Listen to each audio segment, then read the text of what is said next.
Naamoy nyo ba yun? Ang amoy. Ang amoy na nangangamoy.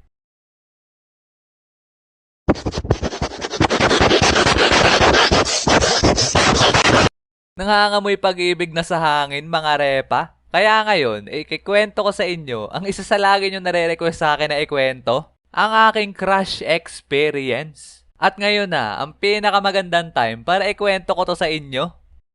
Okay. Sa tingin ko, halos lahat naman tayo ay nagkaroon na ng crush, di ba? Mapabata o matanda ka man. Kasi ako nga, nung bata pa lang ako, ay nagkaroon na agad ako ng crush. As in, sa sobrang bata ako pa nun, hindi ko pa alam ibig sabihin ng crush na yan.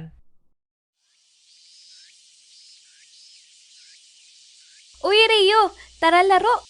Ayaw ko, ang init. Nakakatamad lumabas. Tara na! Niyaya pa ako ni Jel na sunduin ka namin dito sa inyo. Tara na, Rio! だんだん近くなるだんだん嬉しくなる Sige na nga. Tara.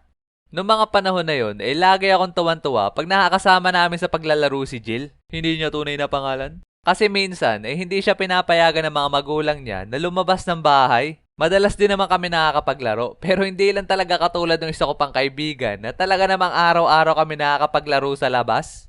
Kaya naman pag sinundo ko na isa kong kaibigan tapos kasama niya si Jill, talaga namang masama na agad ako. Naaalala ko nga nun pag yung wala kami maisip na laruin, ang ginagawa na lang namin ay natambay na lang kami dun sa may halamanan ng santan. At tuwan-tuwa na ako nun pag doon na kami matambay. Kasi lagi akong ginagawan dun ni Jill ng mga alahas gamit ang bulaklak ng santan, katulad ng bracelet at kwintas. Talaga namang inlababo pag kinakabit niya na sa akin yung ginawa niya. Mangha-mangha pa nga ako sa kanya nun kasi sobrang bilis niya maggawa. Yung tipong lilima pa lang napagdudugsong ko bulaklak. Tapos siya, nagawa na naman na agad ako ng bago. Lagi nga siyang tawan-tawa sa akin kasi ang bagal ko daw magawa.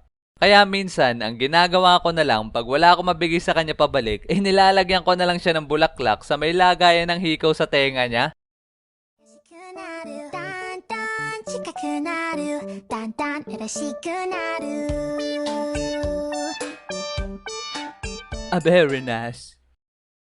Fast forward naman tayo ng mga panahong elementary na ako. At itong ikikwento ko sa inyo ay nangyari noong mga panahong grade 2 na ako. At sa tuwing naaalala ko to, ako'y natatawa at nakyukyutan sa mga nangyari nun. Nasa kalagitnaan kasi kami ng klase nun. Di ko natanda kung anong subject ang pinag-aaralan namin. Pero tinuturuan kami ng teacher namin nun na maging mabuti sa kapwa. Katulad ng wag mong gagawin sa iba ang ayaw mong gawin sa'yo. O kaya naman pag may nakita ka naiyak ay kausapin